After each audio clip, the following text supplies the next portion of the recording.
The Monster Shop Creepy Tutorials.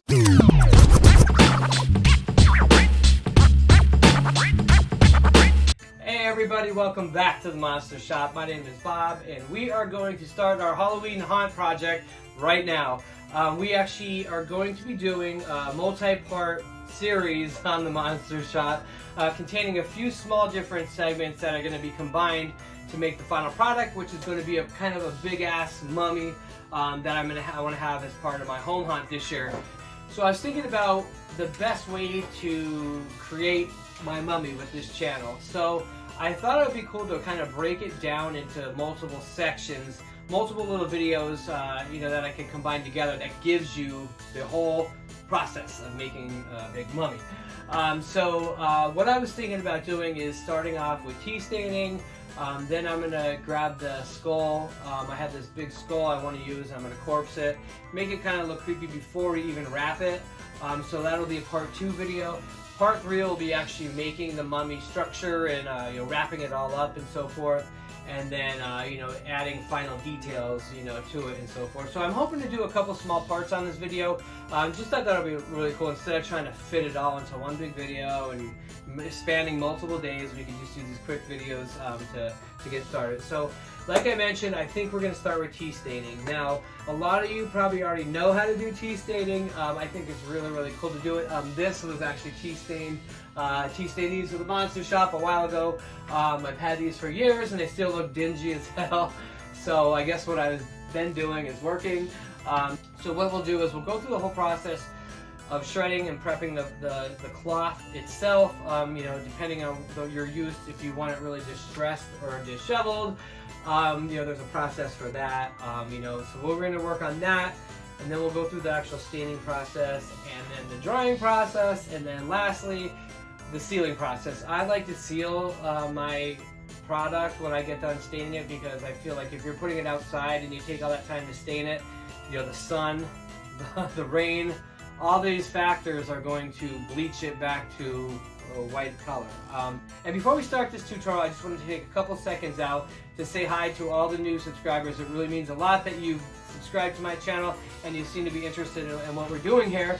Please spread the word to your friends. Spread the word about the Monster Shop. It means a lot. It means so much that you guys like my content and want to see what we're up to the next time. So I really appreciate it. Also, if you guys are interested in getting any merch from the Monster Shop or a cool Halloween t-shirt like this one that I'm wearing, you can go to my website at cousin808designs.com. Pick out a shirt. Right now, for the Halloween season, we have free shipping on everything on the site. That's pretty much going to be from here on out. We decided to do free shipping on the site because nobody likes paying shipping. And we also are doing a buy one, get one 50% off sale. So you can buy one shirt and get another shirt for 50% off. So how can you go wrong with that and free shipping? So, and a secret of the Monster Shop, if you do that, you could actually use the code Monster Shop for 10% off your whole order as well. That's it for my plug for my website. Let's get started with tea staining. So what I'm going to do now is I have an old bed sheet that I found up in our closet that I just want to get rid of.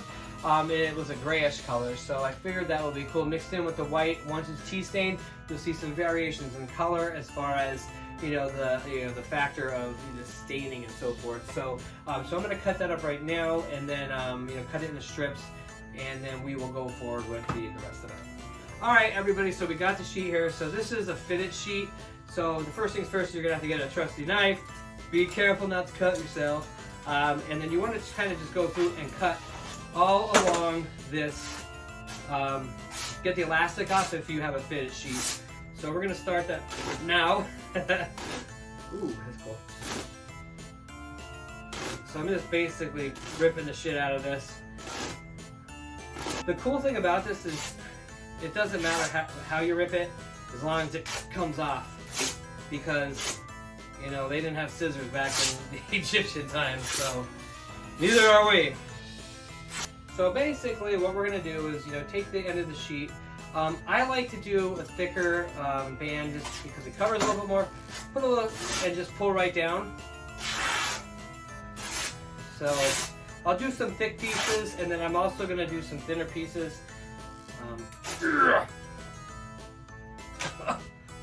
that out of there, I don't need that shit there. You know, you could probably just either, if you want, if you don't have any sheets or towels or anything like that, ask around, ask some of your friends on Facebook if they have any, or you could just raid your mom's old closet and get some of the old sheets. But don't say I did it, told you to do it though. But they should be easy. If they're older, you can probably just rip them yourself.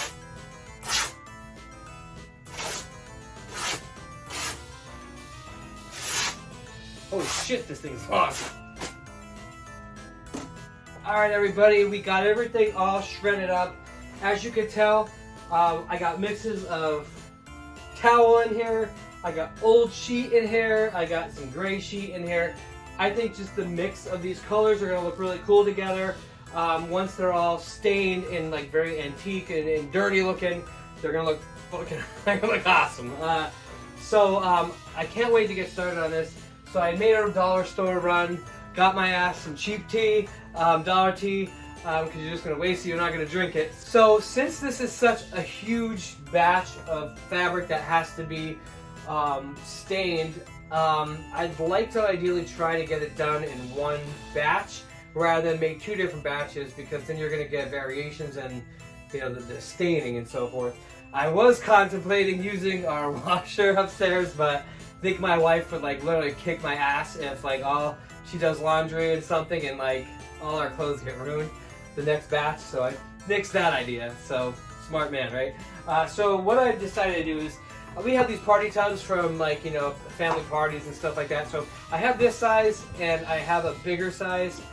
After bringing this one down and looking at how much I have, I don't think this is going to be a good size for it. I think I might have to go with the bigger size. So what I'm going to do now is I'm going to make myself get some pots and brew some tea. What I do is throw a ton of tea bags in it, fill it with water, bring it to a boil. I let it boil for a little while, then I shut it off, cool it down. One of the biggest mistakes I learned the first time I did it was my ass started putting everything in it once it was really super duper hot and put my hands in it and burned my hands. So stupid mistake there. So what we'll do is I'll get the tea ready to go in the bucket. I'm going to try to get it down here so that it can soak, and I'm going to start putting all the fabric in. So hit you back in a couple minutes and we'll go from there. See the smoke? You know what that means? It's time to do some tea staining. So we are going to let this sit in this bucket overnight. I'm going to stir it up here and there throughout the night, and then we'll check in the morning and see what it's going to look like. Let's let this cool down and just soak the night away. Everything's soaking overnight. We're going to spill it out now, take a look at it and see how it looks. Yesterday I wasn't really thrilled on the gray, so I might be ditching the gray, but we're going to see what this looks out. I'm going to take it outside, we're going to dry it up a little bit, and we're going to start our next process. Alright everybody, I have it all laid out. Check it out. This looks so awesome. Everything worked out phenomenal. I absolutely love the variations in the color of the tea. As you can tell, I have a shit ton of this ready to go. So what I'm doing now is just laying this out in my yard to dry. I really don't have a sunny day today, but I got some nice wind going. So hopefully everything dries nicely. After looking at it, I really don't think that I'm going to alter these a little bit more. Like I was thinking about taking some acrylic paint and watering it down in a spray bottle and spraying it around. However, I actually just think this looks really cool. Even the gray, like I wasn't even thinking the gray was going to get some nice variations, and it did. The white, hands down, looks awesome. Like I said, check this one. I hope you don't see any dog shit in my yard, but oh well. But look at that shit. Like that looks really, really, really cool. So what we're gonna do is just leave these out in the yard all day to dry, and then that's about it pretty much. We didn't have to put any type of setting spray on it or anything. Once the mummy is done, we will spray it down with waterproofer and a protectant so that it doesn't get damaged by the sun. so the colors stay, and it stays a little bit of a rain repellency to it as well. And that is a wrap. Get it? I know it's stupid. Anyways, we are done with the project. Tea staying, I mean, it was a quick video, but it goes a long way. This shit looks really cool. It looks very old and distressed. It's been sun dried today. I think it turned out great. I was all on the fence whether I was going to keep the gray, but in the sunlight, it looks phenomenal. It looks really great. I was surprised at how well the tannins from the tea took into the fabric here. There's so many different variations when you let it out between the towels, the gray sheet, and then the white sheet. It looks really, really awesome. So there is one more part to this process, but I'm going to be doing it later on in the build. And I do this to all my props. Anything that goes outside where I don't want it to get damaged by the sun or you know, the rain and so forth. I use this stuff here, 303 Fabric Guard. It is awesome. I use it on my boat for our bimini top and our canvas tops that we have on it, but works great on props. If you're interested, I will put a link down below if I can find one. Other than that, this was a quick project.